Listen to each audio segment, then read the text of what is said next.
Hi friends, welcome to the Dish Diary YouTube channel. வாங்க இன்றைக்கி சுவையான மீன் கறி எப்படி செய்கிறேன்னு பார்க்கலாம். ஃபஸ்ட்டுக்கு சட்டியில் தேவையான அளவு தேங்காய் எண்ணெயை ஊற்றிக்கோங்க. எண்ணெய் காஞ்சத்துக்கு போகிறோம். 1/4 டீஸ்பூன் கடுகு, 1/4 டீஸ்பூன் வெந்தயம், கொஞ்சமாக கருவேப்பிலை, 2 பச்சை மிளகாய், ஒரு நறுக்கிய மீடியம் சைஸ் வெங்காயம், 2 பல்லு பூண்டு, ஒரு மீடியம் சைஸ் தக்காளி, கறிக்கு தேவையான அளவு உப்பு, இது எல்லாத்தையும் சேர்த்து மிக்ஸ் பண்ணிக்கோங்க. அதுக்கு பிறகு 1/4 டீஸ்பூன் மஞ்சள் தூள், 1/4 டீஸ்பூன் மிளகுத்தூள், 2 டேபிள் ஸ்பூன் மிளகாய் தூள், 3 டேபிள் ஸ்பூன் மீன் மசாலாவையும் சேர்த்து மசாலாவோட பச்சை வாசனை போகும் வரை அடிப்பிடிக்காமல் நல்லா வதக்கிக்கோங்க. இப்போ நாங்கள் கரைச்சி வச்சுக்கிற புளியையும் சேர்த்து நல்லா கிளறுவோம். இப்போ இந்த மசாலா புளி கரைசல் 2 ஒன்றாக சேரும் வரை நல்லா மிக்ஸ் பண்ணிக்கோங்க.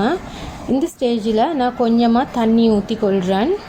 தண்ணி ஊற்றி மிக்ஸ் பண்ணிக்கோங்க.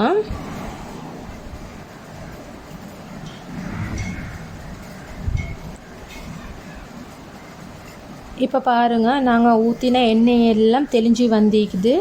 இந்த ஸ்டேஜில் நாங்கள் கழுவின மீன் துண்டுகளை சேர்த்து கொள்வோம். சேர்த்து உடையாமல் கிளறிக்கோங்க.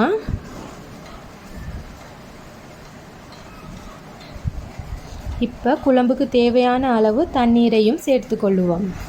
சேர்த்து இந்த மிக்ஸ் பண்ணிக்கோங்க. மிக்ஸ் பண்ணிவிட்டு இந்த கறி வேகிற அளவுக்கு 3 நிமிஷத்துக்கு மூடி போட்டு மூடிக்கோங்க.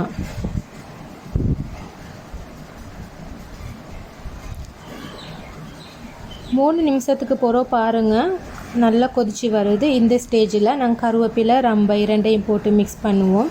பாருங்கள், மீன் துண்டு எவ்வளோ அழகாக வந்திருக்குது உடையாமண்டு. இப்போ கடைசியாக நாங்கள் வச்சுருக்கிற கட்டி தேங்காய் பாலை ஊற்றி 1 நிமிடம் கொதிக்க வச்சு அடுப்பை மூடிக்கோங்க.